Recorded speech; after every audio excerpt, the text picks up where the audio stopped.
Good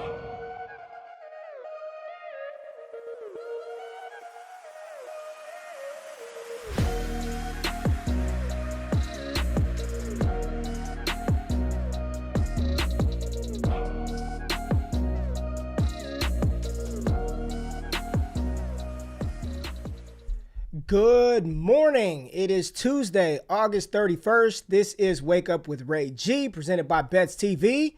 Good morning, people. The comments are already popping. We got a bunch of people checking out the show already. Thank y'all for joining in. I hope y'all have a wonderful Tuesday. I hope your Monday was swell and treated you right. But, you know, we start the show out talking to the co-host and producer, Jay Rich. Jordan, how you doing this morning, brother? I'm good, man. You know, like I mentioned to you, I'm trying the sweater game in the morning. I know you say it's just a look, but to me, it's a lifestyle. It's the sweaty lifestyle. So we're gonna see how this plays out. I'm interested to be here. I'm excited to be here this morning. It's Well, I mean, baby. I hope you're interested. I mean, you're doing the damn show every morning. I hope your interest is College piqued. football, baby. AP Yeah, man. top 10 today. So the sweater game, like we were talking before the show. Like I'm a hoodie guy. I have so many. I got hoodies, hats, shoes, and you were asking me how do I do a show in a sweater, and I'm like, bro, this is the style, man. It's the hoodie gang. That's what we do, man. If you rock with me, you know I love hoodies. A la Trevor Noah, so it's easy for me to do that. But I am excited today because we get to dive into college football, and that is, you know, I got the hat on. USC Trojans. Grew up in the West Coast, man. Vegas. Spent a lot of time in California, so I got a lot of love and affinity for the Trojans, for the Los Angeles Lakers, and then growing up in Vegas, at that time, we never thought that we'd have a pro sports team ever. Like we just, because of gambling and all that other stuff, like we just never thought that would be possible. And the team that they showed more often not, because it's America's team, was the Dallas Cowboys. So that's how my Texas Cowboys fandom kind of seeped into Vegas, and now I live right outside of Dallas, so it works out well. But, you know, as far as news, there isn't a ton really to talk about. There's some different things. I mean, ESPN got okey-doke, got the wool pulled over their eyes and televised the game against a school that isn't even really a school, the Bishop Sycamore JUCO dropout adults playing against IMG, and then they got washed by a bunch of high school kids. Just a bizarre story, and just, I mean, ESPN, what the hell are you doing, right? What are you doing, ESPN? You got, I don't know. You're televised. How did that? Man. First of all, how did that game get scheduled? But neither here nor there. Yeah, college football is here, and you know, we were talking about pro sports franchises, and this show's a betting show.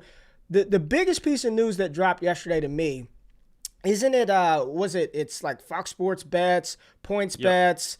Some other sports books were like formally adopted by the NFL. Like the NFL is embracing gambling within the NFL. And I think this is major news. Like this is a big step forward for hopefully the legalization of sports gambling across all the states, right? We know that New Jersey and Florida, I think, just approved some stuff. Like there are certain states that you can use, you know, DraftKings Sportsbook, points bets. You can use these books and place bets right off your phone. And for some of us who live in California, Texas, other states, we don't have that luxury right now. We have to use some janky-ass sites to try to get some stuff in. It's not easy to use. It shows up as some weird order from Japan on your credit card statement. But I think this is a huge step in the direction for legalization of sports gambling nationwide. And I think you said something about Arizona. Actually, DraftKings actually was approved in Arizona, right? Yeah, very recently. This week, I believe. This week or over the weekend, DraftKings was officially approved in Arizona. So if you want to go, you know, maybe head over to FTN. You go use their sign-up bonus. I believe it's $1,000 first deposit match. And I think they're giving you a $150 free bet, if I'm remembering the promotion correctly. Yeah, it's if you live in Arizona, I believe Underdog is on the way. DraftKings officially approved. They're starting to get in that fantasy space now. You know, the daily sports betting is ramping up like at crazy rates. And you think about, I think there's only 8 or 9 legal states right now of 50. And all the revenue that's being generated by all these companies already that have the legal sports gambling, FanDuel, DraftKings, MGM kind of have the edge as far as who's available. But those 3 companies with only, I believe, 9 states now, with Arizona kind of coming into the fold, it's going to be a massive industry going forward, and it's only going to get bigger.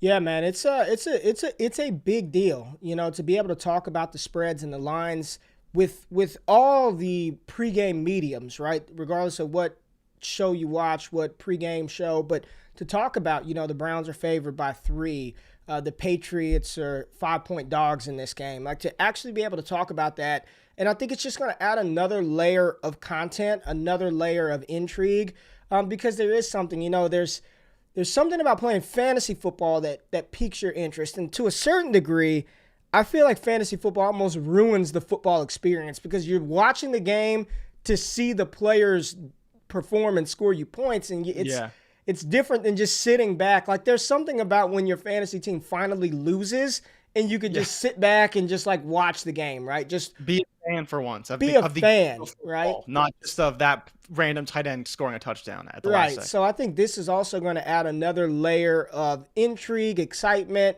and probably stress at the end of the day. But to me, this was the biggest piece of news that sort of came out of yesterday. Something else, let's just get this out of the way quick. We were talking about where we want to put this in the show sheet, and I just need to get it out of the way now. So Joe Milton, this big, physically talented, gifted quarterback, was announced the starter at the University of Tennessee, transferred from Michigan. There's a common theme here. So Joe Milton is transferred from Michigan to Tennessee, and he was named the starter. I've been critical of Jim Harbaugh for quite some time because when Michigan hired Jim Harbaugh, I'm pretty sure they did not hire him to go 0-5 versus Ohio State. That is not what they signed up for. And instead of putting fire to ass, they decided to give some comfort. They decided to lock him in and give him a contract extension so he can go 0-7, 0-8 against the Ohio State Buckeyes. Michigan, if Joe Milton, this is it, because Joe Milton, he looked kind of good the first game of the season last year because I remember talking about him. I actually traded him in a league right after he had that decent game versus Minnesota. But if he goes to Tennessee, does well, and then he actually gets at least day 2 draft capital, that's it for Jim Harbaugh. That is officially the place where highly touted recruits go to die. If Joe Milton transforms his game to become I'm saying like day 3, like day 2, like a 3rd round pick, 2nd round pick quarterback, I'm out on Jim Harbaugh. We saw Zach Charbonnet from Michigan over the past weekend, week 0 versus Hawaii. Zach Charbonnet transferred from Michigan, goes to UCLA, 6 carries, 106 yards, 3 touchdowns, looking like the highly touted 4- or 5-star recruit, depending on which service you look at, coming out of California, looking as talented as I thought he was going to be in his true freshman season at Michigan. So we see Zach Charbonnet leave Michigan and thrive. We've seen Nico Collins look good in the NFL. I think Urban Meyer said if Donovan Peoples-Jones had been at Ohio State, he would have been a top first-round pick. We're seeing people get excited about Donovan Peoples-Jones. Like, this is, I know it's easy to pile on to him, but it is not looking good. And Rico actually said, 0-6 currently against Ohio State. So I tried to give him a little bit of love. But this is, I'm done with Michigan. And at this point, Jay, let me get this because we're gonna just subscribe to Wake Up with what's the contest? Because I got to get this out of here. I've got to get this damn helmet out of here. What's the contest? We will tweet out the contest later. But if you're watching now, you get an extra entry if you write down how many days it's been since Ohio State has beaten Michigan. There is a website. Since Ohio State has beaten Michigan? Since Michigan's beat Ohio State. There is a website. Google it. Put that in a review on Apple Podcasts or DM it to Ray or I, and we will check it out. We'll give you an extra entry put that in the review. Don't DM shit. Put it in the review. Leave 5 stars and tell us how many days it's been. Make sure you subscribe to Bets TV, subscribe to the podcast, subscribe to YouTube, and then follow us if you're not. But you're probably already. I don't care. Us. You ain't got to follow me. Just I need this gone. So we're gonna get this away. But are you gonna sign it? It would be worth more if I signed it, but whoever wins it, they can tell me if they need the GQ signature or do you want this bad boy to I don't know what you would do with it. Top Dog's got a good point. Maybe the winner chooses the punishment if they don't want it. I mean, there's no punishment for me. I didn't buy this damn helmet. We just need to give it away. So point is, we're giving away this Michigan helmet. I will send it unboxed. I'm just going to put a label on it. And if it shows up to your door, congrats. If not, the UPS man stole it. But we got to get this. We got to get it out of here. We got to get to the AP Top 10 to talk about some real football teams. So let's get into the morning run. Wake up. This is the morning run. Run, Forrest, run! All right, so AP Top 10, Jordan. The AP Top 10 college football. We're talking all college today. All college, all gas. We got the AP Top 10 and their title odd prices right next to them. So number one, no surprise, we have Alabama at the top. They are plus 260 to win the national championship, followed by Oklahoma at plus 650. Clemson, third in the AP, but looks like they have the second best title odds at plus 380. The Ohio State University at plus 550 at number 4 and at 5. Rounding out the top 5, we've got Georgia at plus 700 to win the national title. So those are your 5 favorites. And if you want to do them in order of favorites and not AP title odds, it would be Alabama, Clemson, Oklahoma, Alabama, Clemson, Ohio State, Oklahoma, and Georgia. Those are your top 5, followed by Texas A&M at 6, Iowa State 7, Cincinnati 8, Notre Dame 9, and North Carolina 10. And all of those teams are over plus 3,000 plus prices for their national title odds. Texas A&M, Iowa State plus 3,000. Cincinnati led by Desmond Ridder at plus 8,000. Notre Dame plus 4,000. And North Carolina also plus 4,000. So we know just traditionally the teams that are going to be members of the 14 playoffs. I mean, you could pretty much you could pencil in Ohio State. You could pencil in Clemson, and you could pencil in Alabama. What's interesting about this top 10 is I don't see any, and it hurts my soul as a USC fan. There are no Pac-12 teams in there. No Oklahoma, no USC. They might be right outside, but they are not inside. It's fun. We've got an AAC team in Cincinnati, Independent in North Carolina, an ACC team, 2 ACC teams in Clemson in North Carolina. But this is what we got right now. And, you know, it's easy to just say the favorite is Alabama because that's the obvious answer. Alabama every single year. But they've lost a lot of talent. They lost a lot of not just talent, because we know Alabama every year has a ton of talented players, but they've lost a lot of experience. Think about this. The last 3 quarterbacks for Alabama, Mac Jones, Tua, and a combination of Jalen Hurts. Like, they've had that stability since 2016. Since 2016, 2017, it's been Jalen Hurts, Tua, Jalen Hurts, Tua, Mac Jones by himself. And along for the ride, you've had, you know, wait a minute. What? I said 2016? What year is it? 2020? No, they haven't been gone that damn long. I don't know. Y'all know, it's been those 3 quarterbacks. GQ and math don't do good. Dates, I barely know what today's date is. My birthday is on Friday, though. I'll be 35. Just throwing that out there. But they've had consistency at the quarterback position. They've had consistency at the wide receiver position. Like, they continue to roll. Like, Calvin Ridley rolls out, Jerry Jeudy rolls in. Then you get Henry Ruggs and Devonta Smith and Jalen Waddle. And now it's John Mechie, who played with Henry Ruggs and Jalen Waddle and Jerry Jeudy. So there's been consistency at the top with Alabama. And now all of that's gone. Smith, Waddle, Ruggs, Jeudy gone. Mac, Hurts, Tua gone. It's a new quarterback. Bryce Young has taken over. Highly touted 5-star recruit, dual threat quarterback out of California. Bryce Young, USC missed out. Just pathetic. Bryce Young takes over. You've got Jace McClellan in the backfield along with Brian Robinson, Roydell Williams, and some other talented freshmen. We know John Mechie is there, Slade Bolden, dependable slot receiver, but they've got some dogs at the true freshman position with JoJo Earl listed as a co-starter. That news broke yesterday. Ajay Hall, Ja'Cory Brooks, Treshawn Holden. Alabama doesn't rebuild. They just retool and reload. So when you're looking at this top 5, Jordan, when you're taking a look at this top 5, where are you at with, you know, do you agree with the AP, or is it more in line with the national title odds and you think it probably should be Alabama, Clemson, Ohio State, Oklahoma, or do you like Oklahoma sitting at number 2? I'm actually much more inclined to be with the betting odds. And the reason why is because I get the love for Oklahoma, but I just have it's never actually come about to where they do anything that inspires me. We know Clemson's going to be there. We know Ohio State's going to be there. We know that Alabama's going to be there. So for me, I like them being in the top 3.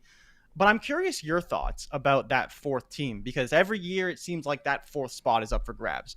Who is it going to be this year? There is a lot of hype about Georgia. I'd love your thoughts more on it, because the talent doesn't seem to be there. But I know, especially with Georgia, it's more about the defense than the offense. We know about George Pickens being gone. We know about JT Daniels, kind of his second year in the SEC. Oklahoma, though, there's a lot of hype about that defense, but they play in the Big 12, so we don't really see it until everything's on the line. They're not playing these super high-end games against these really good defenses, really good teams. But is there a team that maybe you think could potentially hop into that 4 spot? Because all the bettors basically say it's Oklahoma or Georgia at 4, and then everyone else is just kind of a long shot to even make the playoff. And like we said, Alabama, Clemson, Ohio State are favorites already to make it to the playoff in some order in the top 4. Maybe there's a 3 in there somewhere. That's Oklahoma or Georgia. But I think as far as the schedule goes, week 1, Georgia-Clemson is a massive game for Georgia, more so than Clemson. I think Clemson could lose a game and still make it, but I don't think Georgia can afford to lose a game and still make it, even if it is against Clemson. Again, we'll see what happens, but I think they have to win the SEC championship in order to make it if they lose to Clemson. Well, I think what would happen, and this is cart way before the horse. We're not even at week 1 yet. But if hypothetically Georgia loses to Clemson, they would have to run the table. They'd have to run the table, and by run the table, I mean win the SEC title. And probably that would be against Alabama. I don't know. Texas A&M may have something to say about that, and I'll talk about them a little bit later. But they'd have to run the table and then beat Alabama. So if they beat Alabama and you've got a 1-loss Bama and a 1-loss Georgia, Georgia's 1 loss came in week 1 versus probably an undefeated Clemson. I think that's still a compelling case, but does that discount Alabama? Like, would that push Alabama out of the top 4? So would we have 2 SEC teams, 2 1-loss SEC teams over potentially an undefeated Big 12 team? Because I think the locks, if they run the table, Ohio State is locked. I don't see a world in which Ohio State, even if they lost the game, they're going to be in the Big 10 title game. And if they win that, the Ohio State is locked in. Clemson, ACC champ, they're going to be locked in. The question is, would a 1-loss SEC team have more of a case to make the playoffs over potentially an undefeated Oklahoma team? And we'll get to OU later in a few minutes, because I don't think it's a foregone conclusion that Oklahoma runs the table. It seems like every year Oklahoma is supposed to have this top team, and somehow, some way, they lose a game that they have no business losing. Kansas State, L. TCU, they lose that game. Iowa State, they lose. Like, just a game that they have absolutely no business losing. They go to double overtime, and they lose. It just seems like that happens every year. I think the committee would vote to put in a 1-loss SEC team, depending on how good Oklahoma looks, right? Depending on how good they look, and depending on the outcome of the SEC title game. Money talks, man, and I know Oklahoma travels well, but there's nothing like SEC football. So I think from that standpoint, I don't really see any surprises. Like, I think Texas A&M is very, very intriguing, because they bring back an assortment of weapons on both sides of the ball, offensively and defensively. They announced Haynes King, the second-year quarterback, is the starter there. You know about Isaiah Spiller. We know Anais Smith, Devin Ochnane. They've got tons. Chase Lane at wide receiver, Jalen Weidermeyer at tight end. And then on the defensive side of the ball, I think they have a couple of talented defensive linemen who are projected to go high in the 2022 NFL draft. I think Texas A&M is going to give the SEC a run for their money. In college, man, you got to have offense. It's offense, it's quarterback, it's offense. I know a lot of times we talk about defense wins championships. You need a QB in college. Like, the teams, and if you look at the top 10, all 10 of these teams, we won't say all, Alabama, talented prospect at quarterback. Oklahoma, maybe the best quarterback in the country. Clemson, you can argue he's the best quarterback in the country. We'll get to Ohio State in a second, but they've just got a stable of QBs. Georgia and JT Daniels, one of the best in the country. Iowa State, say what you want about Brock Purdy. He's experienced, one of the better quarterbacks in the country. Cincinnati and Desmond Ridder. Notre Dame, we're trying to figure out that situation. And North Carolina's got Sam Howell. So I don't think there are any surprise teams. I think at the end of the day, if I had to call it right now, I would say Oklahoma, Clemson, Alabama, Clemson, Ohio State, and I think a one-loss SEC team could make a case to push for the top 4 if Oklahoma falters or struggles at any point during the season. But let's kind of talk about Oklahoma. So we hit on Alabama briefly, just littered with talent across the board. The best college football coach of all time in Nick Saban. I don't think there's any debate at the top, even though I think they start out, the Miami game is going to be interesting. I don't think it's just going to be a slaughter fest by Alabama. I think it's going to be a really, really good game with De'Aaron King. We know they've got a trio of talented running backs at Miami with Jalen Knighton, Donald Chaney, and Cam Harris. Also, I love Bolden, the safety for Miami, and it's just Miami, man. I think that they are on a good trajectory to kind of rebuild that program. I do think Alabama wins it. I don't know what the spread is, and I'd be willing to take Miami in the points. I'd be willing to take the points in that one, depending on what the spread is. I haven't looked at the lines yet. They're probably still fluctuating with the announcements of some players playing, some players not, who's on the depth chart, who's not. But I do not think that game on Saturday is just going to be Alabama just trouncing Miami. I think it's going to be a solid game. But let's go to Oklahoma, and let's talk about the man, the myth, the legend, the Netflix star himself, Spencer Rattler. Spencer Rattler, if you follow the college game, the high school recruiting world, he has been in the news since his junior year of high school. And Netflix did a series on him.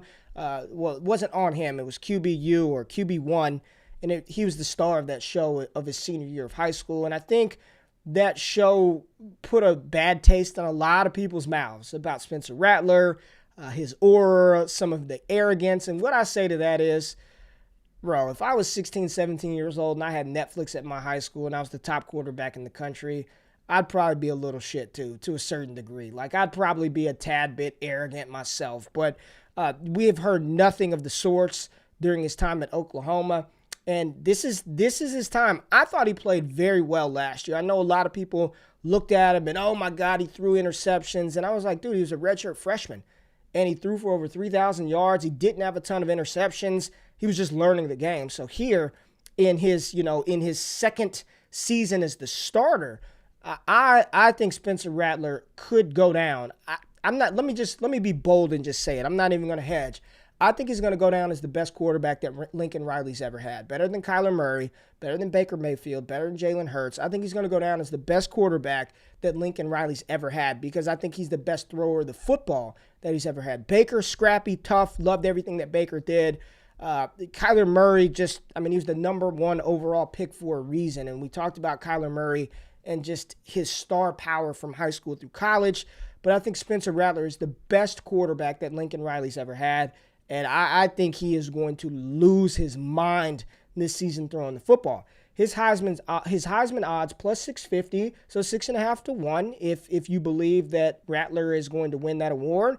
And I don't think that's a bad price. I don't think that's a bad price at all. If you have conviction, I'd drop a unit on him. Drop $50, drop $100 on Spencer Rattler to win the Heisman Trophy. And what I say about this award is normally this award goes to the best quarterback on the best team in the country. That's what it normally. It goes to the best quarterback on the best team. No, Devonta Smith, outlier. We've seen players like Adrian Peterson probably should have won the Heisman Trophy as a freshman. I believe that year it went to, did it go to Jason White? The year that Adrian Peterson should have won the Heisman as a true freshman. We've seen other talented running backs. Jonathan Taylor team doesn't win enough, so he could run for all the 2,000 yards he wants. He's not going to win it. Spencer, if you have the conviction that Oklahoma is going to be a top team in the country and they're going to run the table, I think this is free money. Because if Oklahoma goes undefeated and they finish the season number 2 in the AP poll and, they're in the college football playoffs, I think it's a foregone conclusion that Spencer Rattler probably wins the Heisman. And with Oklahoma, I don't know if their defense is going to be good enough to shut out teams. They're not going to shut out Iowa State. They're not going to shut out Texas. I don't believe they will shut out TCU, which means Rattler is going to have to throw the ball. They lost Seth McGowan. They've lost a lot of talented players on that offense. So this is going to be predicated. This is going to be Spencer Rattler-led team. Oklahoma will go and fall on the shoulder of Spencer Rattler. What do you think about his Heisman odds at plus 650 and just Oklahoma in general? I'm a big fan, like I said, I titled this graphic the front runner because I think that's just what he is. He's going to be the front runner. And I think, like you said, he's going to be throwing the ball a lot. They have a lot of talented players on this roster. One of the biggest ones, and you've talked about him a ton, is Eric Gray, the running back out of Tennessee. Tennessee, they had some issues with NCAA violations. Basically, all the players transferred out, so they're kind of starting fresh there at Tennessee. But it's interesting to see Spencer Rattler, and I think where it's going to be a very tight race is you're talking about all these quote unquote like new quarterbacks, but Spencer Rattler's the guy who was there last year and was performing last year. And that's what really gives him the edge. Like DJ is great. Bryce Young should be really good. And I even heard Nick Saban on a podcast talking about him saying, he just needs to get some game action. He hasn't played enough. All these players are still very inexperienced. And same thing with CJ Stroud. He hasn't actually started at all. So while we expect big things, these programs are loaded with talent. Spencer Rattler's the guy who's been there for a year, or has been there for 2 years now, started for a year. Lincoln Riley just pumps out Heisman candidates. And I wanted to give you a little bit of credit. Jason White actually finished third in the 2004 Heisman voting, but it was won by your boy out of USC, Matt Leinart. Yeah, it was. I get that kid. I get that because the whole game was built up. Oklahoma had 2 Heisman contenders in AP and Jason White.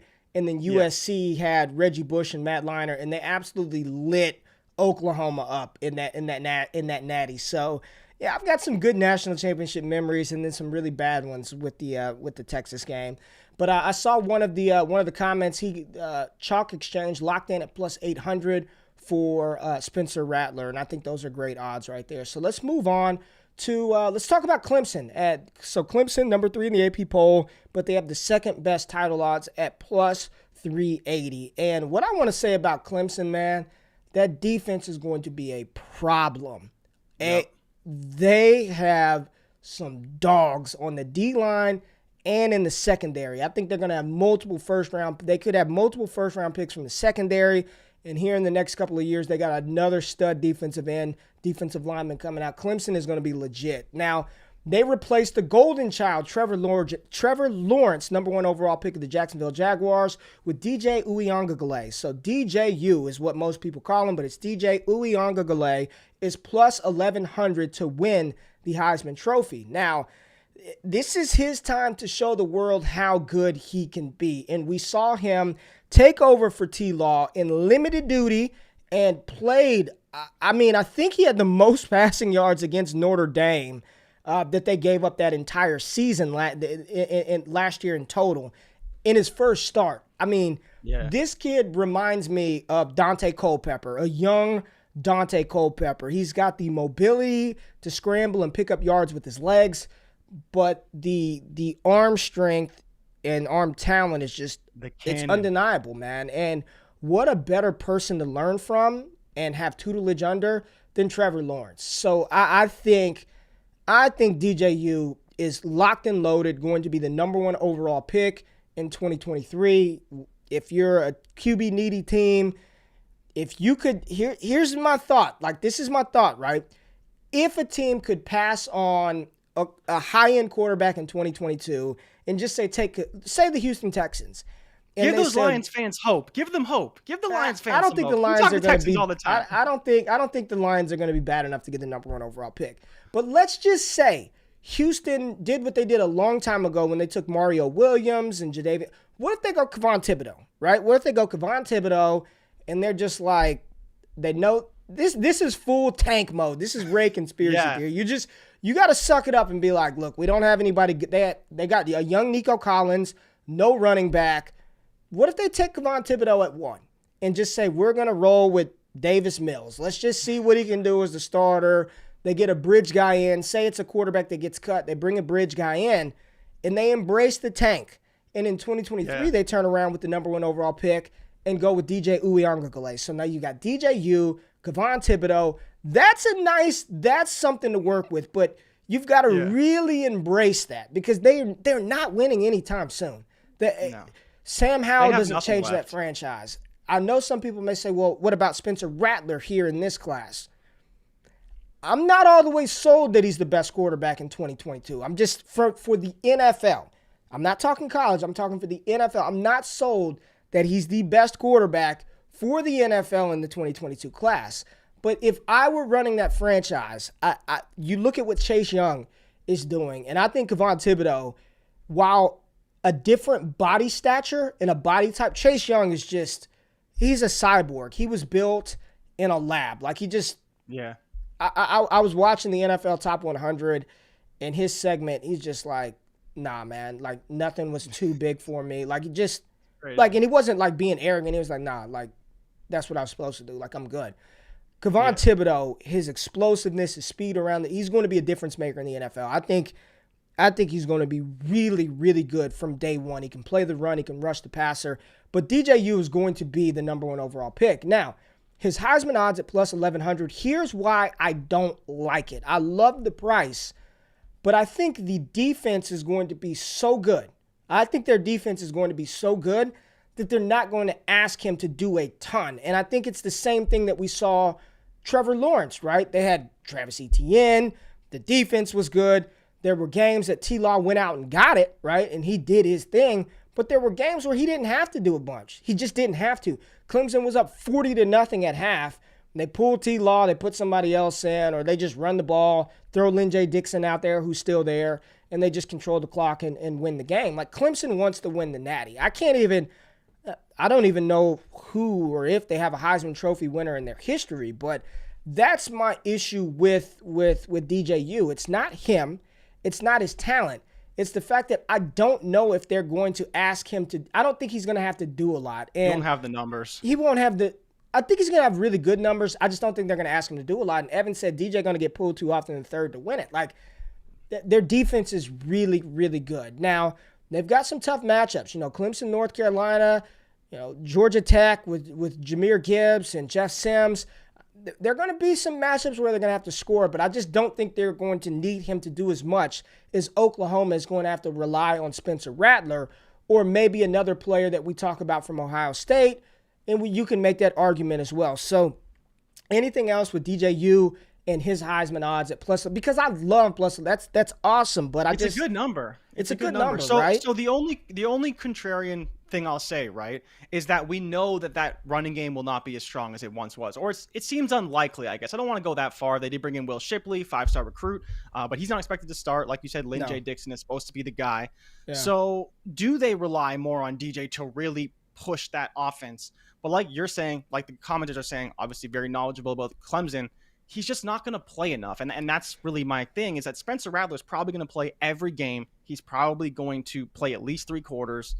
Could be playing 4 quarters, at least half the season.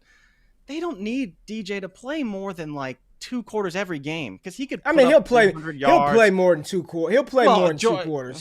Georgia, he'll play the whole game. But there will be games where he doesn't have to play more than maybe 2.5 quarters.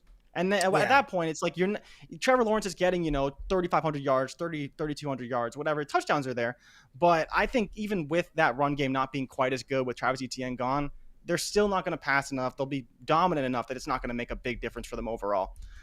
Yeah. Now, go ahead. The comments are coming in, man. They're talking. They want you to talk about Carson Strong, and you hinted at it earlier, because that's your guy right now, right? Like, I know we've been talking about him a lot, but that's kind of your guy outside of this top 10 world that we're living in.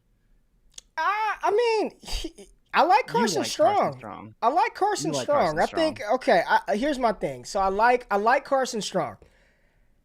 It's the longest of long shots, and I put a full unit on Carson Strong at plus 10,000. At plus 10,000 to win the Heisman Trophy. I probably just donated money for that because the likelihood of that, and I think one of the other squad members actually got him at plus 25,000 for Carson Strong to like. At that point here, just we've seen. Who would have thought that Devontae Smith, like not even a receiver, like if you were going to name a receiver last year to win the Heisman, it probably wasn't going to be Devontae Smith. But who would have thought that Devontae Smith would win the Heisman Trophy? Carson Strong, my case for Carson Strong is I think Nevada's going to be really, really good. I think they have a chance to run the table, go undefeated, and be one of those teams that they talk about, oh, we deserve to be in the playoffs. We deserve to play Clemson. We deserve to play Ohio State. They would get smashed if they played against any one of those top teams.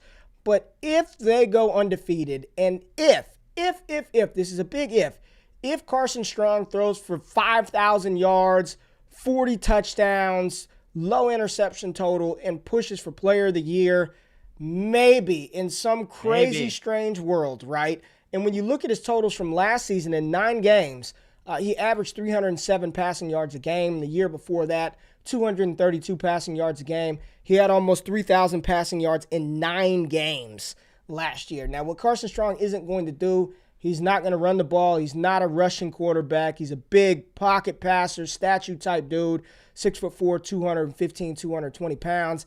And he is if there was a dark horse candidate for the number 1 overall pick, it would be Carson Strong. I think he's going to be the quarterback. I know everybody talks about Sam Howell, Malik Willis, but if there's going to be a contender to push Spencer Rattler, if he is indeed the number 1 overall quarterback consensus guy, I think it's going to be Carson Strong because I think he's the most accurate quarterback in this class. He's got a big arm, and he can deliver the ball from the pocket. And while a lot of fantasy gamers want to tell us that the NFL game has changed, if you can't run at quarterback, there's no place for you in the NFL, I call BS on that because at the end of the day, all that running, you still have to be able to deliver the ball accurately from the pocket and get the ball to your receivers that they're paying hundreds of millions of dollars to. So I think Carson Strong, dark horse candidate for the Heisman Trophy, 0.00% that he's going to win it.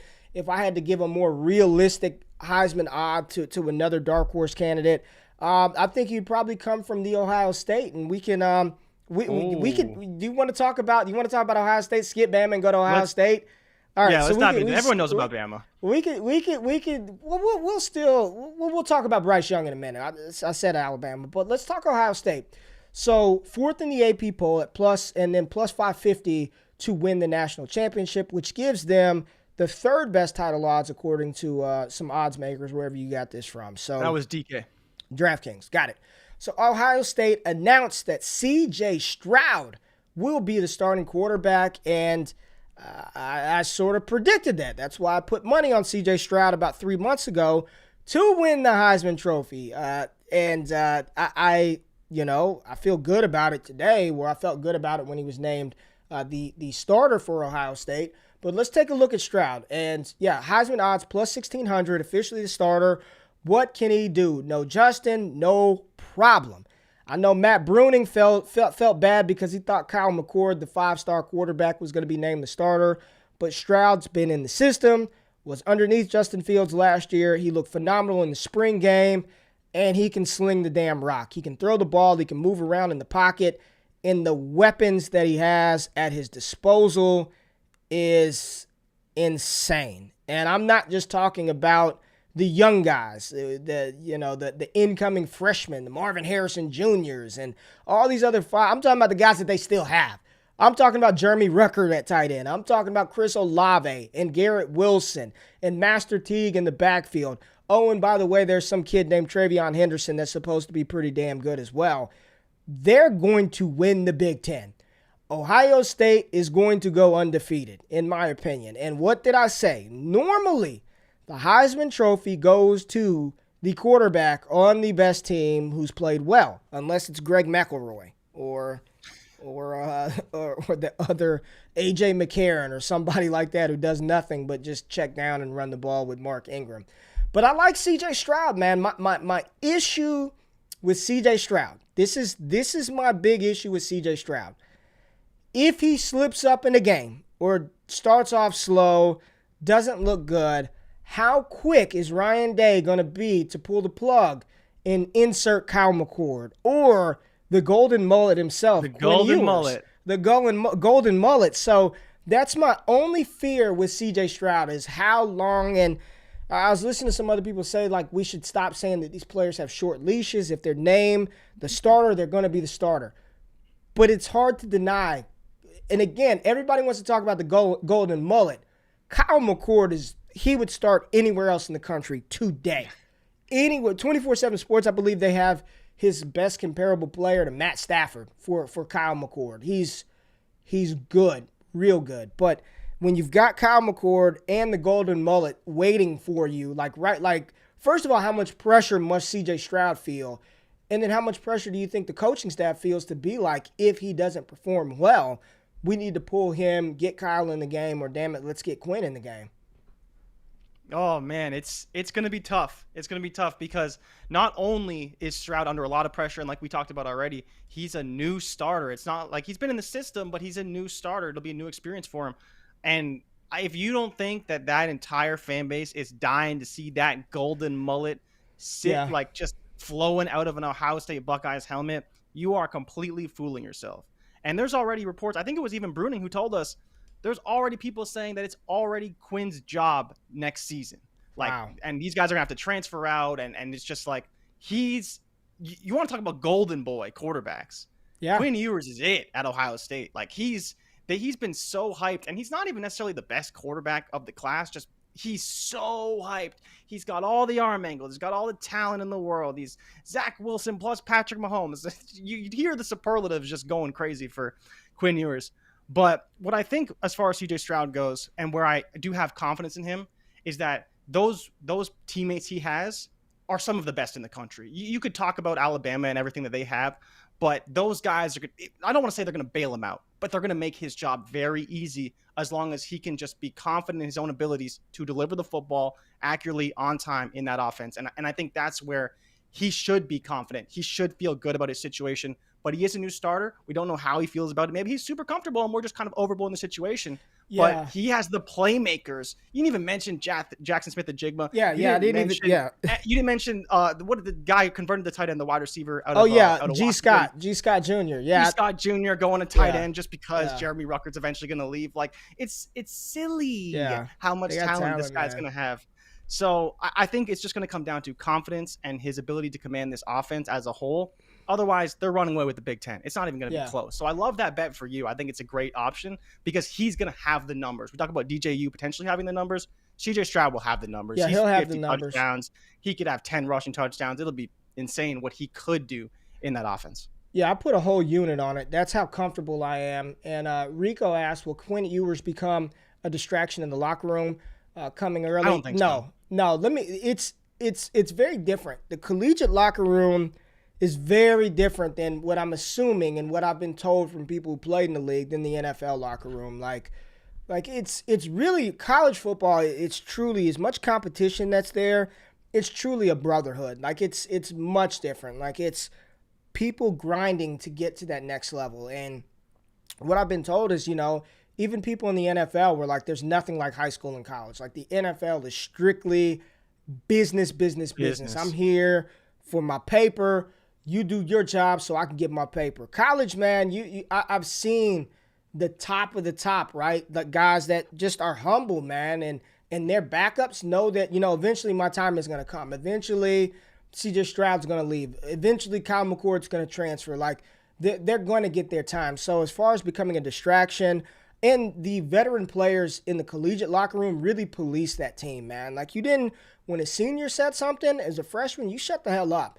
When a junior starter said, yo, it's time to go to the weight room, shape up, like they listen, man. We listen. So I don't think we'll see any of that. And Ryan Day seems to have run a tight ship there. So I don't think there's going to be any distraction with Quinn Ewers being there.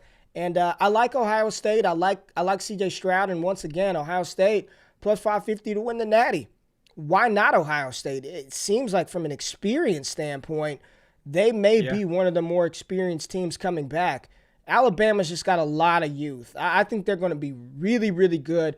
Alabama, in my opinion, is going to be better in 2022 than they're going to be in 2021, and they're going to be incredibly good in 2021. I just think that once Bryce Young gets a season under his belt, Jace McClellan gets a full season as the guy, or at least more of a piece of the offense. Ajay Hall, JoJo Earl, they're going to be even better. But let's talk a little bit of Bryce Young. Let's talk about Bryce Young, the new starting quarterback for the Alabama Crimson Tide. Takes over from Mac Jones, plus 1,100 to win the Heisman odds. So the same as DJ Uiagalelei. Always the next man up mentality at Alabama, and Bryce is next up. This player was the number one quarterback in the country coming out of high school last season, and we saw him play limited duty and mop-up time for Alabama, and we saw some of just the arm talent, the arm strength, the accuracy. And then we got an opportunity to see him in the spring game, delivered a nice couple of balls to Cameron Latou, and then we saw Ajay Hall catching passes, doing his thing.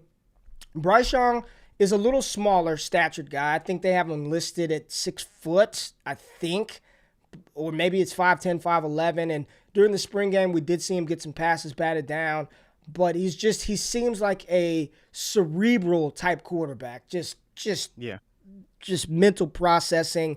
At least when I watched him in high school and when I watched him early, in limited duty at Alabama and during the spring game, he reminds me of like Russell Wilson because he can move around. He's a dual threat quarterback. He can run around, but he's smart with it because he's not, look at the picture. He's not a big guy. And I don't have his height and weight pulled up, but he's not a big guy. So he runs smart. He delivers accurate passes. He's got arm strength to push the ball down the field. I just don't think that it's interesting. Under Steve Sarkisian as the offensive coordinator, Alabama, it seems like they completely changed their offensive identity. When most people think about Alabama, it was ground and pound, ball control offense.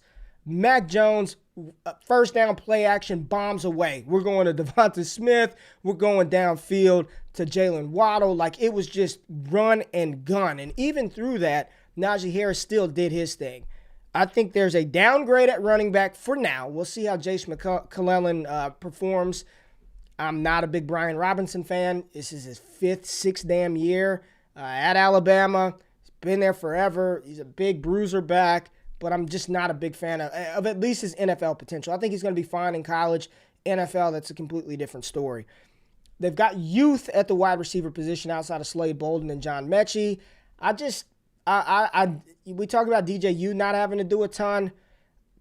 I don't know. And maybe they're going to need him to win games. Maybe they're going to need him to win versus Texas A&M, to win versus, I'm just going to say LSU, to outgun. The test, when Alabama plays Ole Miss, because Matt Corral he's going to do his thing. That's just what Matt Corral does. He's a gamer. They're going to have to score points to beat Ole Miss. So maybe we'll see some flashes there. But normally what happens is if the quarterback is really good, that means somebody else is really good, and then we see them kind of cannibalize the votes. Where are you at with Bryce Young potentially winning the Heisman at plus 1,100? I don't mind it, but definitely there's some concern for sure because like I was listening to Nick Saban talk about it, and he's much more confident, it seems, in his defense because they lost 8 starters on offense. That's a lot of guys. And like, not even just talking about 8 starters. They're the first round picks, half the guys. So to think of it from that standpoint, and then he also talked about the leadership. He's had Mac Jones on the roster for 3 seasons. Devonta Smith's been there for 4 years. Jalen Waddle was a leader on the roster too. So there's all these things as well. Najee Harris, again, 4-year player. So to think about now, they're starting Brian Robinson. Yeah, he's been there for a while, but he never really played. We hope to see some Trey Sanders, I'm sure too. You talked about Jace McClellan. They're all listed as co-starters, right? So I don't know, man. It's going to be tough on Bryce Young. And while I think the offensive line will be great, the receivers are good. It's just to kind of see what are they going to look like. How is the offense going to operate? Because ultimately, it's very new. We haven't seen a transition like this. We've seen Mechie. We've seen him in spurts. He's looked pretty good. He's listed as a starter right now, I believe, at the X with Ajay Hall backing him up. So it's just kind of like, I don't know. And I believe in Bryce Young. I believe in Alabama. But I'm hoping that they do kind of lean into the run game and they lean on that defense and like you said, kind of take it away from Bryce Young, not make him have to do too much. While I think the Well, talent's definitely there, he's going to have to kind of grow into that role, I think, at Alabama. And I think Saban's going to kind of ease him into it. But it's going to be tough week 1 against Miami. You're going to have to put up some points against Miami. well, you know who the offensive coordinator is, right? Oh, know? What's his name? No, the Houston, Bill O'Brien, right? Bob, Yeah, Bill Bill O'Brien. B.O.B. is the O.C. So no Brian Dable, no Come Steve on, Sark. man. You've got B.O.B. I have no clue what this offense is going to look like. I try to think back to Bill O'Brien's time as the Houston Texans head coach in their offensive philosophy there. I'm trying to be optimistic, and I do. Maybe it was the byproduct of having Deshaun Watson and Will Fuller, but they weren't throwing the ball down the field, right? Oh, yeah. I don't know what. They have guys. It's just, what the hell? I don't are know they what gonna Bill do? O'Brien's offensive philosophy is, what it's going to be, but that is concerning. Going from Sark, who was in his when you talk about masterful play calls, just Steve Sarkisian. I never as a USC fan. He battled some alcohol issues as the head coach at USC, which ultimately got him up out of there. But he seemed to have rehabilitated himself between the NFL and Alabama, and he looks nothing like he did when he was at USC. And I think this is good news for Texas Longhorn fans. I don't know about Bill O'Brien, and one of the comments says it's run. He's going to run. Which is good for Jace McCullough, which is good for Brian Robinson. And for some reason, it just seems like Brian Robinson is a Bill O'Brien guy. He's a veteran. He's been there for 18 years. We're just going to hammer B-Rob, mix in some McClellan, maybe let the true freshman. Wheaton probably won't even touch the damn ball. Everybody is saying run. And Rico said Nick Saban is so good. How he's rehabilitating coaches. He's done a great job. I mean, Brian Dable, Sark, he's done a great job. But that's my only thing with Bryce Young is I just don't know, what they're going to need him to do. So let's just look at the top 10 again and see if there are any potential bets that are worth placing. Georgia, JT Daniels, no George Pickens. That is a big blow. No Eric Gilbert. That's another big blow.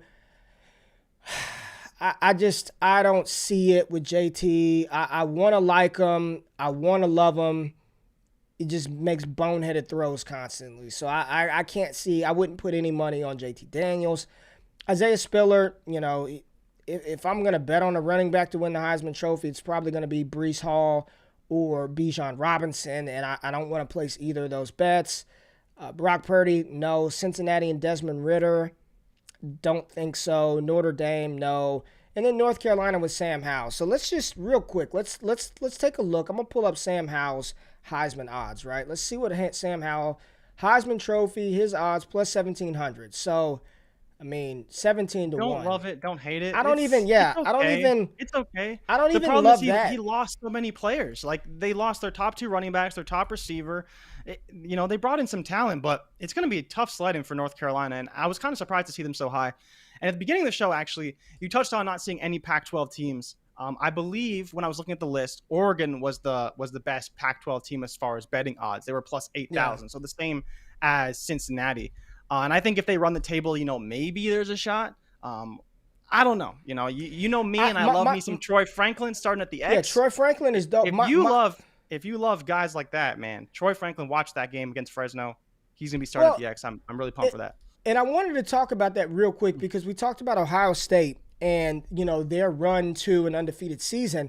Their toughest test, they play Thursday. So Ohio State versus Minnesota this Thursday is going to be a really good game. Mo Ibrahim, a heavy dose of them, so we're going to get a good test of the Ohio State defense early. I think Tanner Morgan is still there. Mm-hmm. Ohio State should win that game. But week 2, Saturday, September 11th, Oregon at the Shoe. Oregon comes to Ohio State, and that is, when I'm looking at the schedule, that's their toughest test up until the Pac-10 title game, because I just don't see them losing. So they've got Oregon, which is going to be a tough test, and that is going to be the game. If C.J. Stroud can perform well against Noah Sewell and Kayvon Thibodeau and those defensive backs and then the Justin Flo, if he can perform well, and let's just say he shreds that Oregon defense which is littered with first-round picks that will be coming over the next couple of years, I think that would solidify his spot as a starter for the rest of the season and really, really help propel his Heisman odds, because I don't see him losing again. They got Tulsa, Akron, Rutgers, Maryland, Indiana, Penn State, Nebraska. No. We just saw that cluster, versus Illinois. Purdue, no thanks. Michigan State, nope. And then they close out November 27th with Michigan, which will be another victory and force Jim Harbaugh to be 0-7, 0-6 versus the Buckeyes. But I mean, it's Oregon. It's Oregon. That's what they have. That's the game. If Stroud performs versus Oregon and they run the table, win the Big Ten title, I think that could very well be the Heisman Trophy winner, is C.J. Stroud. Yeah. I think that very well can be the Heisman Trophy winner. And barring any injury, we don't see McCord or Quinn unless it's a blowout game, which will be the X factor for CJ. Ohio State's up 38-0 in the third quarter. Normally, you let your starter at least ride it to the fourth. What if they just pull him in the third? Let's get Quinn in. Let's let him finish it out. Like that is where I think Spencer Rattler does ultimately have the leg up on all the other competition. I looked at some other Heisman props. Breece Hall is plus 4,000 to win the trophy. Bijan Robinson, I saw plus 3,000 from MGM to win the Heisman. I'm trying to find the long shot because the past 2 seasons, it has been long shots. Joe Burrow was not favored to win the Heisman Trophy. He was not favored.